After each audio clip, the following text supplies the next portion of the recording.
Alright guys, how's it going? So I grabbed this Asian Megadrive off Facebook buy and sell group. I grabbed it for 15 quid including postage, so absolute bargain. It was listed as a Japanese machine, but because it has an aerial lead coming out of the back of it, I had pretty much guessed that it was an Asian machine, or a Hong Kong machine as they're known.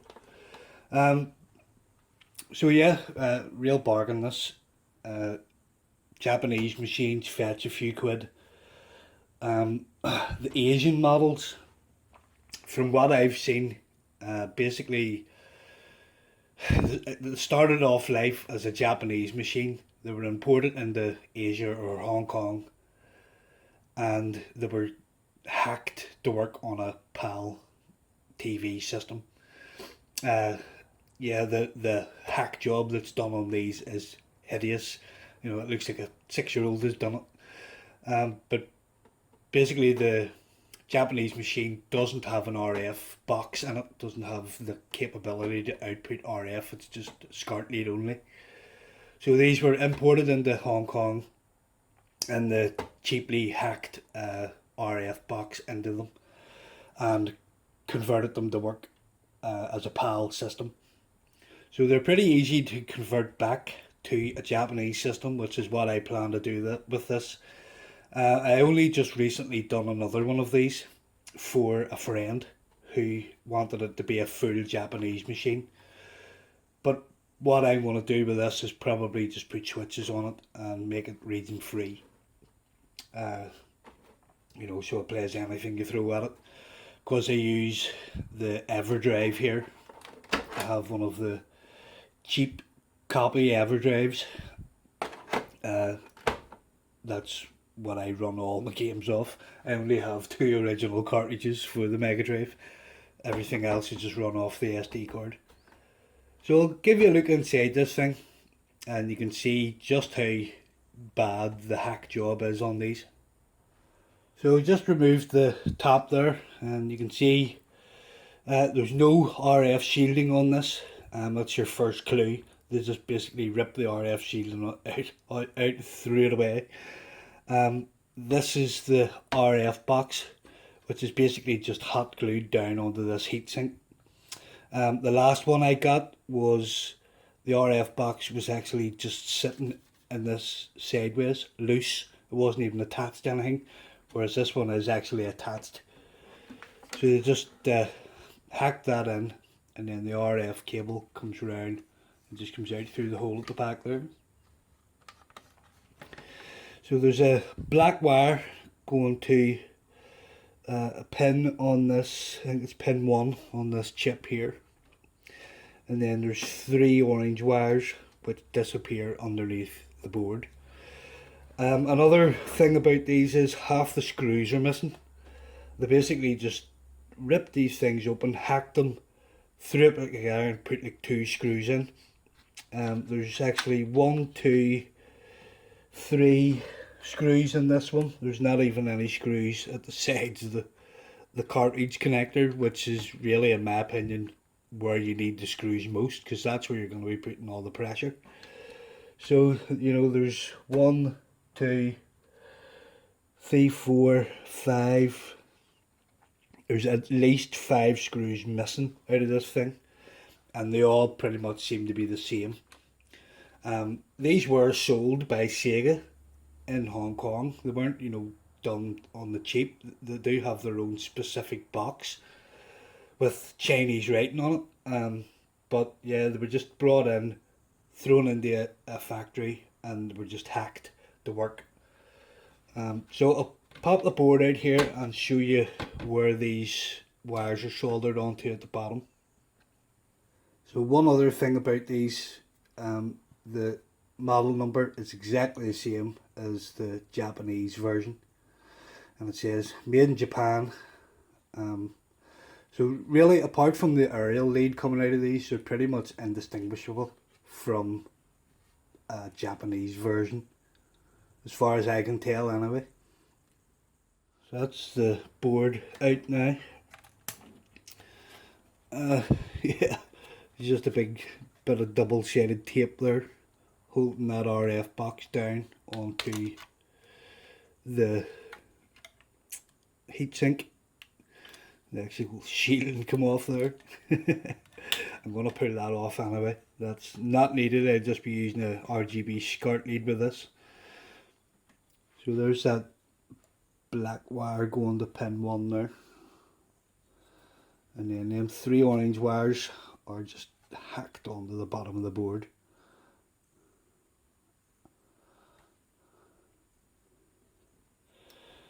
And a resistor going across there as well. Not sure if that was before or after.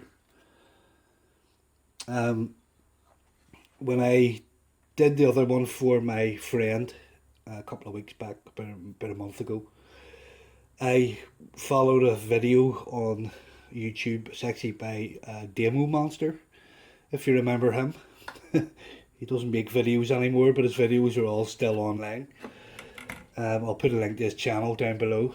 Demo was pretty popular when he was making videos. I don't know what happened, he just stopped making videos for some reason.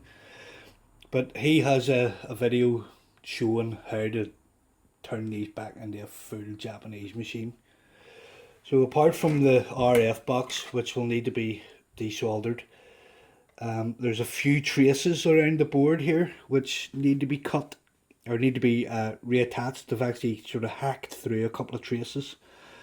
And the jumpers on the board, if I can find them.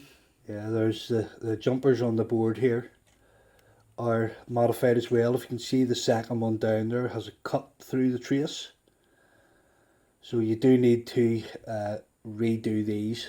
Not sure, no, that one's not cut. That capacitor will probably stay there, but there's definitely a cut trace there. And that's the jumpers on the underside of the board. As you can see, there's one has been bridged together there with a big dollop of solder. And then there's a black wire which runs right across to this point, which is your reset button. And there's also a clock crystal hacked onto the bottom of the board here. So that's to basically facilitate the PAL signal, but that will be getting removed as well. And just above the crystal that they put in there, you can see a cut in that trace there, so we'll need to rejoin that as well. That's like the factory clock apparently comes through there, and they've just put a cut through that trace. So yeah, it's pretty simple to redo these as a Japanese machine. The only confusing part is the jumpers, because depending on what revision the board is, the jumpers can be different. So you need to figure that out as you go along. But like I said, I'm going to probably stick a couple of switches on this and just make it region free. So this Megadrive is in really good condition, apart from a nick out of the front of it there. So yeah, there's a nick out of the plastic there. But when it's together and it's 2 halves, it's not that noticeable. That's with the 2 halves of the case together. The inner lip there sort of hides that a bit. So really it's not that noticeable. But it will annoy me because I know it's there. I may be able to do something, I don't know, put a sticker over it, something like that. But apart from that, it's in pretty good nick. It has its usual surface scratches, which are unavoidable unless you get one brand new in the box. But this will clean up nicely once you get all these stickers off and give it a good polish. There's some residue there from a previous sticker. So yeah, this will clean up nicely. And just from taking the board out and messing about with it there, one of the solder joints is broken off that orange wire, which goes to the middle pin there on the RF box. but I'm taking that out anyway, so that's no big deal. And just to show you that this thing is working, it's I just roughly put it back together. I haven't even put the screws back into it. Yeah, so running it with the Everdrive. And there's it on screen there. So you try and get that in one shot.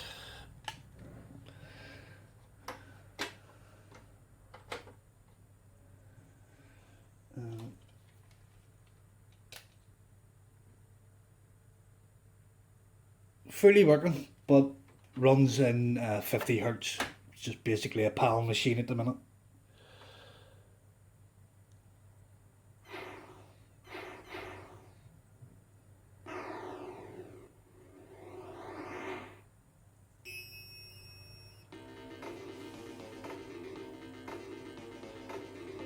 It sounds so weird playing Musha in 50 hertz. I'm so used to playing it in 60 hertz on a modified Megadrive.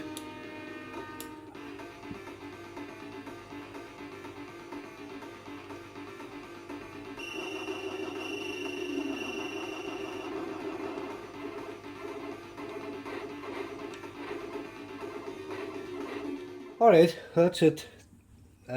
Converted back into a Japanese machine. I don't have time right at the minute just to stick the switches and stuff in, so I removed all the mods that were done to it. The crappy RF box, and I removed that crystal. And on the underside you can see I removed the crystal from here. I put a jumper wire in to replace that cut trace, and on the jumpers themselves, sorry, just had to find it there, I put a bridge in across where the trace was cut. The trace is actually cut on the top of the board between those two jumpers, so just stuck a bit of wire bridge in there, and these two pins were soldered together, so I took that solder off, bridged it there, and that's it. Back to being a full Japanese NTSC system. So as you can see, it's just sitting here on the bench, and the wires keep trying to pull it off the bench. So I'll just flick it on there. Again, I'll try and get this all in one shot here. Use the dodgy camera work.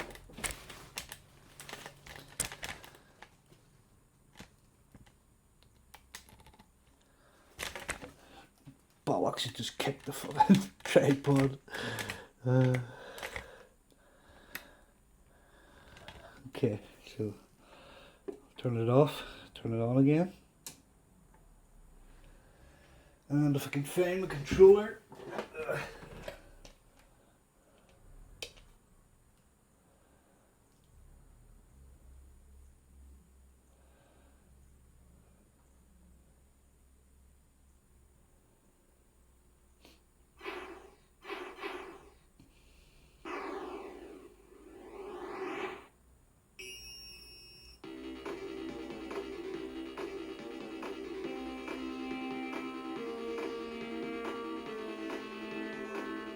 So I'm sure you can hear the difference in the speed there, but if not, here's some before and after footage.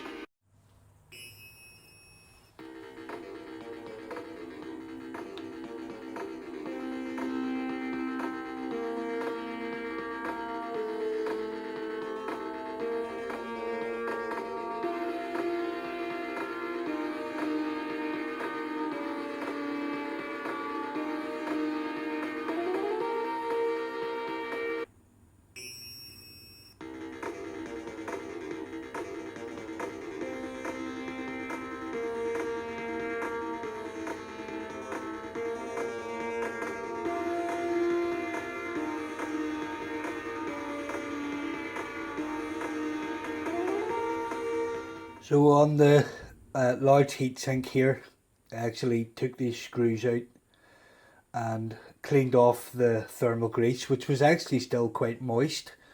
Normally it goes hard after all these years, but I cleaned off the thermal grease and I put some Arctic Silver on. Pretty much the best grease about, in my opinion. I use it for everything. So I put some Arctic Silver 5 in between the voltage regulators here and the large heatsink. This heatsink gets extremely warm on the Megadrive.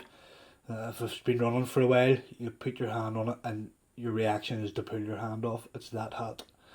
It wouldn't burn your skin, but you know, it makes you go friggin' hell. So I've stuck a few little heat sinks along here, just cheapo heat sinks with a double-sided thermal pad underneath them, just to try and disperse a bit more heat off that, just because the thing's, what, 25 years old now, something like that, so these things aren't getting any younger. Okay, well, I'll just stick this back together again for the meantime. I'll probably leave it as a Japanese machine for now, and I'll get round to sticking the switches on it, or I may just leave it as a Japanese machine. I really don't need to convert this, you know, put switches on it so it's region free, because I have my PAL machine here, which has already been modified. It's region free, and plus I've put a overclock on it as well, so I can overclock the CPU to 10 megahertz. So really I could just leave that as a Japanese machine and you know, just keep it like that. I've really no need to mess with it, but I'll probably put switches on it anyway, just because I can. Alright guys, well that's it for this video. Hope you enjoyed watching. Hope it was a bit of info for someone who doesn't know about these Asian machines or Hong Kong machines. They're really easy to convert back to a full Japanese machine. And yeah, in my opinion, you know, certain games should always be played in 60 hertz, but there's certain games that I prefer in 50 hertz as well. Just, it's probably more a nostalgia factor, because that's how I played them back in the day, being in the UK. So yeah, I like to have the option of both. And plus, you know, some games are region locked, so you can't play it on certain games on an American machine or a PAL machine, vice versa. So with having the Everdrive and having it region free, you can basically play every game that's out there, bar a couple like Virtua Racing, which has a built-in chip in the cartridge, but it'll play it as long as you have the original cartridge. You just can't play it off the SD card. Alright, enough. Catch you in the next one, guys. Bye for now.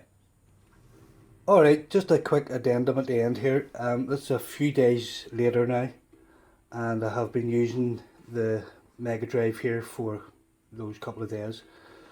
I have noticed that my Everdrive works a lot better in this Megadrive than my modified PAL machine. With the PAL machine, it seems to have a lot of problems actually writing the ROMs to the flash of the Everdrive. So, you know, half the time, 50% of the time, it'll fail to write. It seems to work okay, but then you just get a black screen or a red screen on the TV. But with this Megadrive, it works every single time, no matter what ROM I pick. It writes and it works. So I don't know what's going on there, whether there's some sort of issue with the mods that I have done on my other Megadrive. Because I have the overclock in the other Megadrive, I can't use like flash the cart with the overclock turned on. So I have to turn it off, and it'll write to the cart, and then I can turn the overclock on and play the game. It works once it's wrote to the flash on the cart. It works okay. But yeah, I don't know what's going on. So what I've actually done is I haven't modified this. I haven't put any switches on it. But I have basically set it up as a Sega Genesis. So it's run at 60 hertz but with the English language. So I'm just going to leave it like that, I think. It's playing basically every game that I want. I'll just keep my other pal Megadrive there for the few games that I prefer to run in 50 hertz.